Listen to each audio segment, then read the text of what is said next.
we have our inspections, let's go and see it in person in inspections. Keep in mind, we've got that 10-day inspection period. If anything comes up specific to the property that would cause you to not want to own it, we could cancel. You're protected by the contract. You ready to get busy, Anthony? Yeah, let's do this. Awesome. Sounds good. Tracy, you taught him well. Did you guys notice that he basically isolated my objections, other than the coronavirus, other than the market shifting? Those are big objection handlers, because once you isolate those objections and then you handle them, it's really hard for them to come back with another objection, because you already asked them, other than this, and they, you know, I pushed back a little bit and gave him another objection, but now he knows those are my only two objections. And then once he's going on, it's not like I could come back with another objection, because now I'm kind of contradicting myself. And whether we know it or not, our subconscious will not let us contradict ourselves. Yep. It is a psychological trick when you're having conversations and negotiations to be able to isolate objections so that the person you're negotiating with takes a firm stance on something. And when you say other than, it makes them select one of those objections that is holding them back. And like Anthony said, our subconscious does not allow us to go in contradiction of what we've already said at a sub level. So if you have triggered their brain into making that conscious link, then you can bring them into a logical frame where you can overcome any emotional attachment to it and move them forward. So great job, guys. Thank you for that. Who wants to go with another one? Come on, who wants to do it? Come on. And I do have a quick issue to bring up. Yeah, what's up? The lender has just told my buyers who've been earnestly looking and ready to make an offer that unless he's just been temporarily laid off, unless he's back to work by the time they close, they will not be able to close. So not sure how to get past that. I did ask, hey, would he be willing to go get another temporary job? But yeah, and that's the only well, other way. there are provisions in the contract. Did everyone see what Lisa sent out about the provisions regarding COVID-19 to write into the contract? Yeah, but the fact that they literally couldn't close because of the lender. I mean, the point is they would go through paying for all these inspections, but the earnest money down and then still not be able to close. Yeah, it's a little bit Nobody unknown. knows how long this will last. Are they in contract right now? So the lender got laid off? No, the client. Buyer. But they're not in contract right now. No, because they're looking. innocent. Okay, so Yeah. that's different. Yeah, they're not in the middle of an escrow.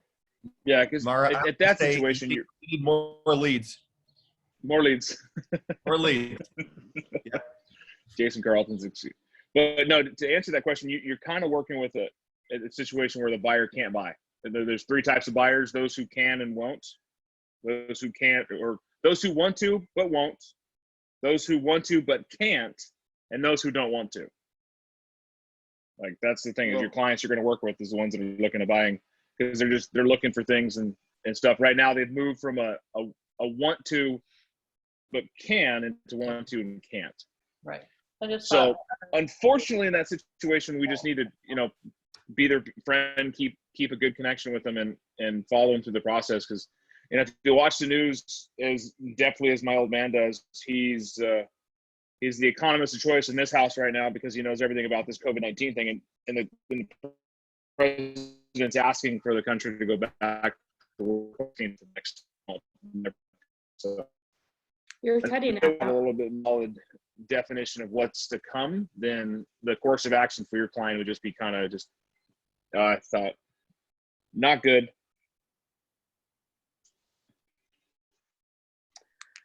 Well, what other objections are you guys getting out there?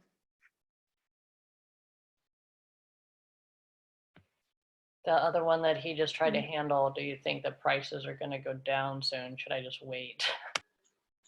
Yeah. Tracy, I'm getting an objection from a couple different families right now that say, I really want to find my next house before I list my house.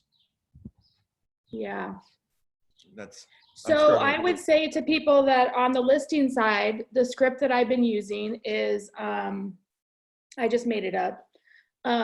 But so basically we were at a listing appointment the other day and the girl is like, you know, what should I do? Should I wait for a little while? And I said, look, I was in the market and you don't have to say I was in the market because obviously most of you guys on here weren't. But when the market shifted in 2007, when the market shifted in 2007, we were at the top of the shift, right? So the best predictor of the future is to look at the past. Yes. And they say yes, right? So you get them to say yes. When people say yes multiple times, it gets them, again, it gets their brain to say yes when you're ready to sign the contract. So what? Agree. Okay. So what I said was the best predictor of the future is to look at the past. And when we were in the middle of this shift in 2007, or at the top of the shift in 2007, when the market crashed, you guys, I remember turning the TV on and I think I started to cry and I was like, I'm going to deliver pizza. Like, what am I going to do? Right. And because it's like doomsday. Right. And so at that time, we all thought that that was the bottom because we were in the middle of it. We couldn't see. But really the bottom of the market was 2011. So the bottom of the market, it took that long, that many years to get to the bottom of the market. So what I'm telling sellers is this, we're at the top of the shift. So the people that in 2007 that waited until 2009, they got less for their house than they would have if they would have sold in 2007 because people are still buying and selling, right? So when we're in the middle of a shift or at the top or whatever, we don't know when the bottom is. We do know the bottom is not right now. Can't we all agree with that, right? It's not right now. We do know that it's going to go down, but we don't know when that's going to be. So sellers building a sense of urgency about that is really what we're focusing on. And Jason, to answer your question, that builds urgency in people that are selling because, you know, a lot of times what we tell people is the market you sell in is the market you buy in. Yes, right? So if you're buying top of the market or selling top of the market, you're buying top of the market. In this situation, looking back at 2007, the people that sold in 2007 and then they just held on to their money or, you know, rented for a couple of years, actually were in a better position than people that, you know, bought right away because the market kept going down, right? I mean, I bought a house in 2011 and I sold it in 2015. I made $120,000 on it. So, but we don't know that right now. But what we do know is they're going to get more for it now than they probably will in a year or 2 years. So it might be a situation, Jason, where you say, let's get it on the market. We need to roll the dice with this because what we do know is with history is that we're at the top. And even if you don't find something, let's find an alternative plan for renters because there's probably a lot of people that are selling, that are renting right now that can't find renters. Right? Because we're kind of at a stalemate. So helping them get into a rental property might be an option for the next year. But getting their house sold is really, really urgent. In my opinion, just going through the shift. Absolutely right. Absolutely right. The best interest is now.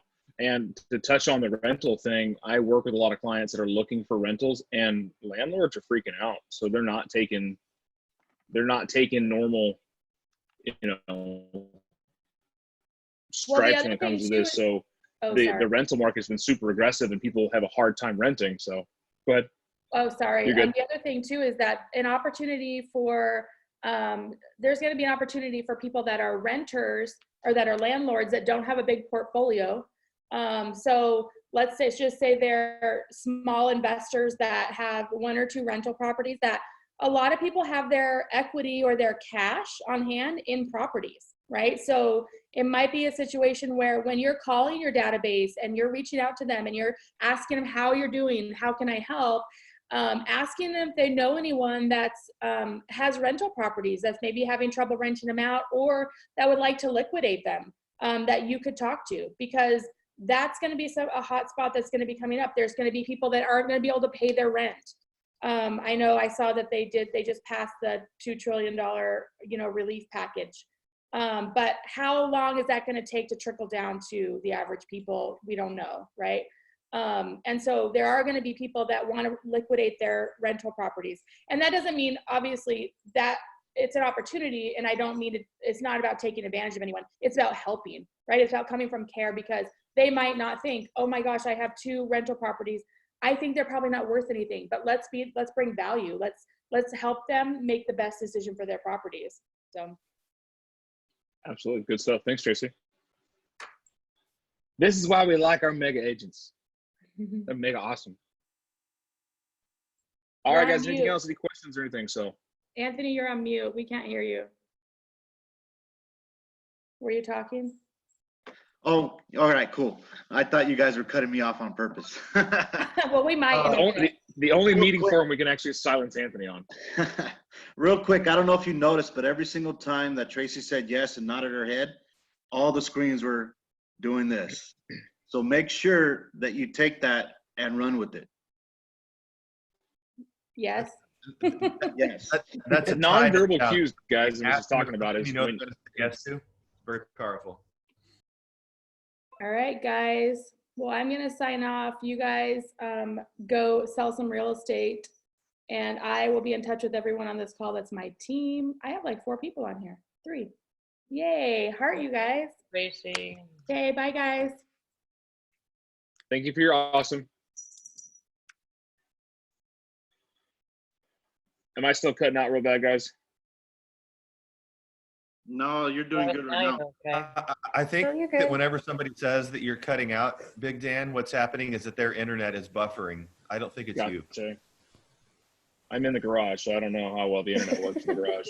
But you got to work where you got to work. I got a 3-year-old in there running around.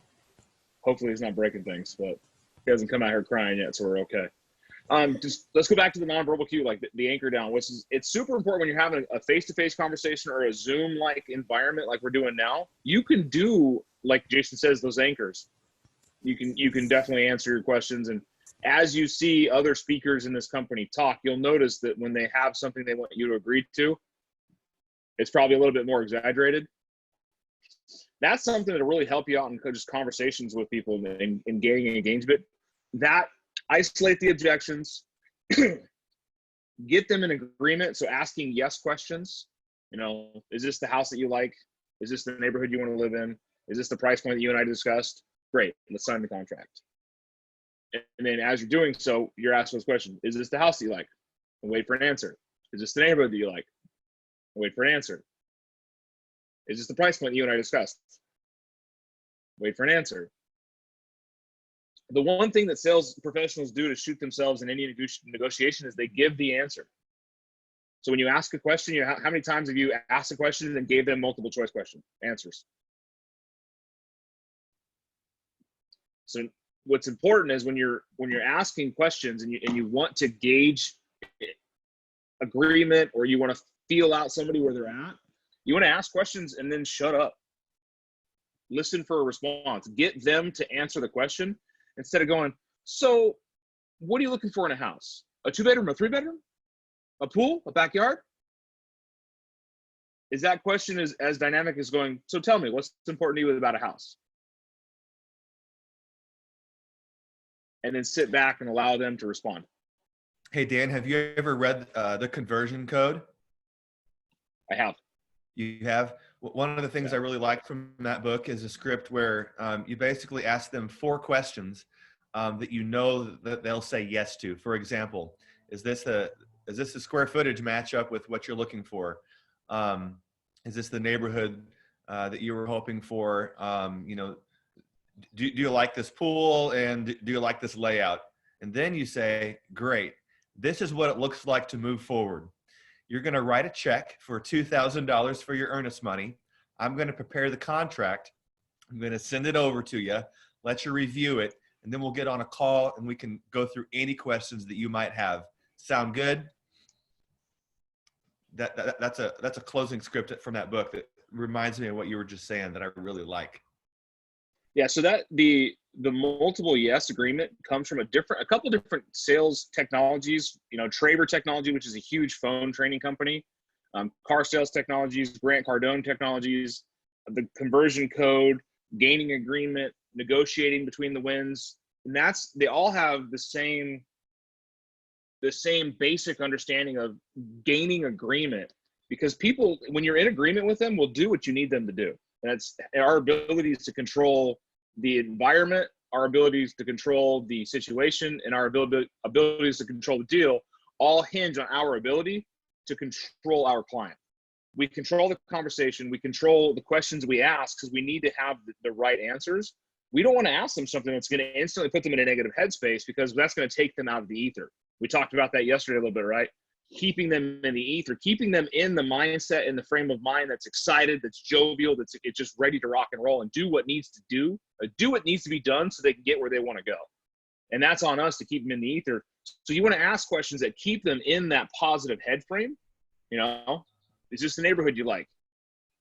Is this the square footage you were looking for? And you keep asking those questions. And I love the fact that Jason did, this is what happens next. It's one of the most powerful, motivated statements for gaining agreement is telling them what's happening next, not asking them, telling them, okay, this is what's going to happen next. We need to get our contract filled out. We need to get a $2,000 check and send over to our escrow company to open up title. And this house can be yours as little as 35 days from now. So we've got 8 minutes left. Who else wants to do a role play? That's why you're here, right? Vanessa, you want to join in?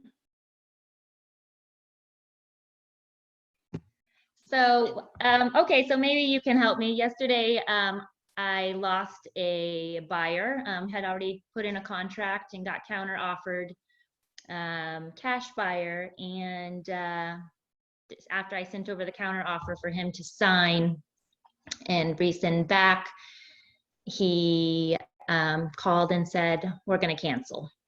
He has a sick dad in California that he's taking care of and a wife in Portland. Their children are here, so they do want to be here in Tucson. But I just felt for his situation, obviously, because of his sick father. But to put that persuasion on him, like that urgency of you need to buy this house. This is what you were looking for. This is the house that you had seen before on the market, but didn't have the opportunity to purchase it. Now it's available for you. Did you have that conversation with him? I did. And okay, how did that go? I mean, he did state that, yes, this was the home that I was desiring, the neighborhood, the location, all of that, everything met his needs. But his uncertainty of what was happening now in the world, and then with his sick father and the stress of it all, and then having to make a move. So I lost it. So I want help Not on lost that. it. Let's change your frame of mind. You didn't lose the you didn't lose the client. This Right. situation changed. You lost this transaction. We can still Right. get it back. We can gain that momentum back. We need to remind them of the motivations. So when you ask them those questions, isolating and overcome the objection. So other than your father being sick, what is keeping you from moving forward on the purchase of this house? His response was the stress of it all and what is happening in today's society at the moment, the coronavirus. I can completely understand, sir. The stress in the world right now is at an all-time high. And you're like me, you consume it all and take it on your shoulders and you worry every day what's going to happen. It doesn't negate the fact that you still wanted to move into this neighborhood and house you've been looking at for a long time. And with your father being sick, this would give him a great place to get away from Oregon and the weather up there, and to move into Tucson, where it's a little bit more stable and we have a little bit better medical care. So that being said, we've already agreed to kind of buy this house earlier this week, and they're just countering us with a minor change. What's keeping you from moving forward? I just feel like there's going to be too much stress, and I don't want to have the stress on my family or my father and my wife. Stress is absolutely, other than the stress of the situation, what else is keeping you from signing this counter and us getting this house for you? At the moment, it is just my family. I got you. The How about discussion this? I had. The most stressful thing is over. We've already found the house. We've already made an offer. We've already got some kind of an agreement on it, which means that we're almost there. Let me handle the rest. You just worry about taking care of your family. I'll take care of the housing side of things, and we'll get this thing closed up for the next 30 days. How's that sound? Yes. Yes, definitely. I mean, yes, I wish that was the response. And I just feel like right now I feel like I need to make a call back to him. Absolutely. You absolutely But do. I'm just, I guess, just stuck and just don't want to feel like I'm bombarding him also with, Right now, you need to come from a place of contribution. Come from contribution in everything you do. What is your main goal with this client? What is the one thing that you are focused on doing? well, getting him closer to his family in the desired area he wants to be. Let me make it even simpler for you. You are there to help him solve a problem. Yes. So Yes. when you call him right now, you're not bombarding him. You're not doing anything. Your follow-up calls are not annoying. They're not invasive. What you're doing is just as a friend would do to you. If you're going through a hard time and something changed, like just think about this. You have all these plans. You're going to go to the movies. You're going to go bowling. You're going to do whatever. Massive plans with a big group of your friends. And then you go, you know what, guys, I'm not, the time moved to 9. I can't go, things going too much. Are your friends going to call you back next day and make sure you're okay? Yes. Exactly. So we need to act in kind to our clients and be that core to them. It's not a transactional relationship, guys. This is a fiduciary relationship, which transcends the bounds of this paper, this paper, this paper. It's the entire encompassing of it. If you guys want a little bit more background on that, go sit in Jason's office for a couple of minutes and just listen to him talking to his clients. They're all his friends. I can assure you that. Talk to my clients. They all know intimate details about me. They all know my son's name. I know their kid's name. I know their cat's name. I know Nicole's cat's name because it's a neat name. But when you learn these details about somebody, it's not for you to gain agreement in just this transaction. That's for you to gain a staple in their life where you become the economist of choice. You become the number one realtor in their mindset. But you're also able to help them through these stressful situations, especially when a time like this happens. They need somebody that's got a strong core that says, listen, I got you covered. Don't worry. I will handle the hard part. All you got to do is say yes.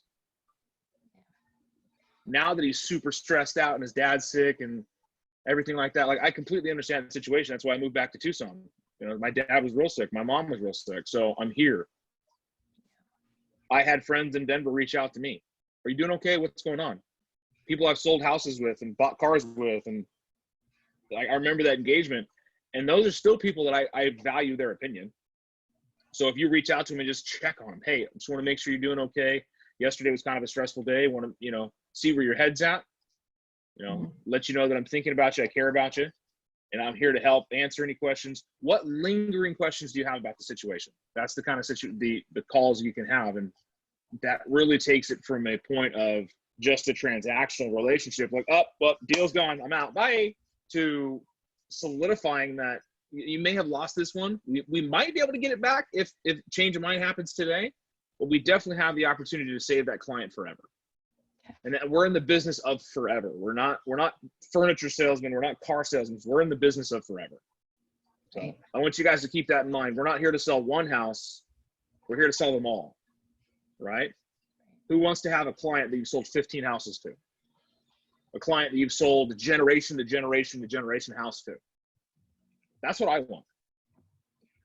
And that all starts from having that core of coming from contribution and making sure you insert yourself in their life. But I don't think you did such a bad job. You did exactly what I would have done. When it comes to sick family and high stress situations like we're in, you can't push too hard. Right. I am a hard closer. Trust me. I can hammer anybody into a deal, but I will blow that relationship and I will never have a transaction with that person again because they now see that I'm after the paycheck and not the relationship. The paycheck's nice. But I assure you that when you have a $6,000 paycheck and you've pounded that person into that deal, you may have cost yourself $100,000 in the life of your career from that one client. Okay.